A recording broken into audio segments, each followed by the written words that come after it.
Kembali lagi di Midnight Live. Kali ini kita ada berita soal aksi demonstrasi yang berujung anarkis terjadi di beberapa daerah, terutama di Jakarta, yang ternyata berdampak pada kerusakan fasilitas umum. Bahkan total kerugian akibat kerusakan tersebut mencapai hampir 1 triliun rupiah. Berikut informasinya. Demonstrasi adalah hak setiap demonstran.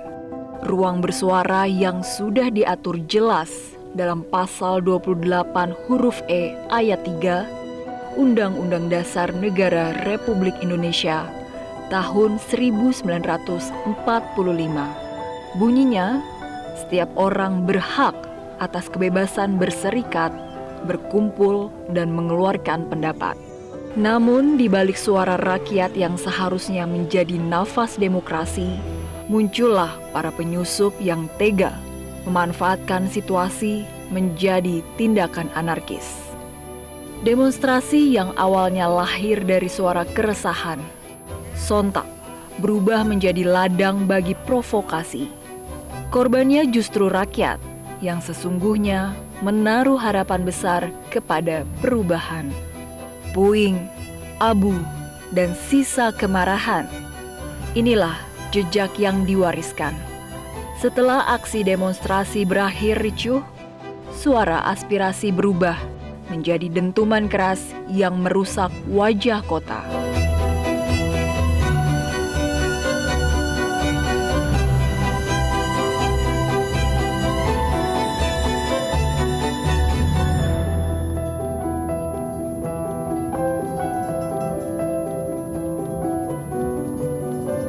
Jakarta yang menjadi jantung demokrasi mengalami kerugian akibat aksi demonstrasi massa anarkis. Menurut Gubernur DKI Jakarta Pramono Anung, total kerugian akibat kerusakan mencapai 55 miliar rupiah.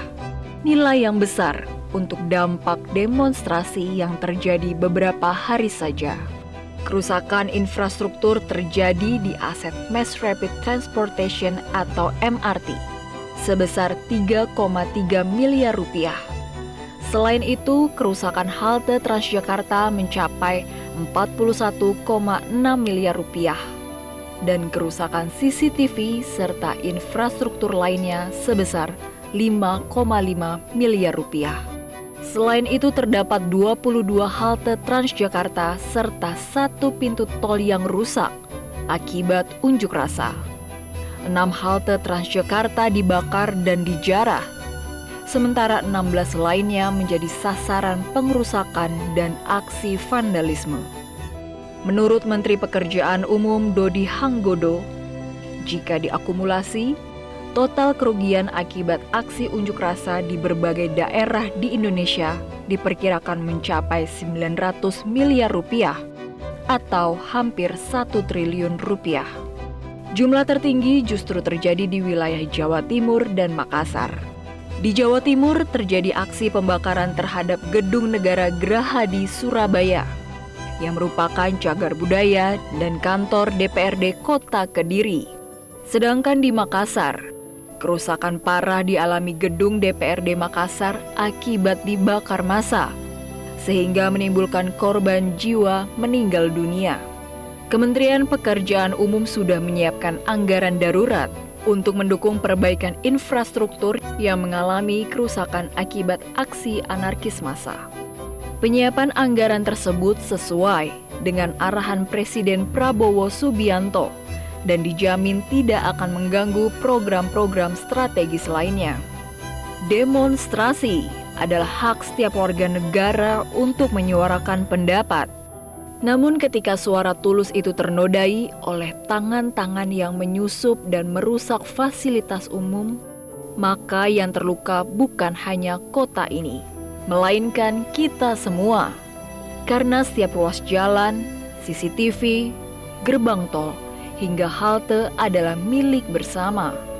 Mari kita jaga dan pertahankan agar aspirasi tetap lantang terdengar tanpa harus mengorbankan rumah besar bernama Indonesia. Jelajahi cara baru mendapatkan informasi. Download Metro TV Extend sekarang.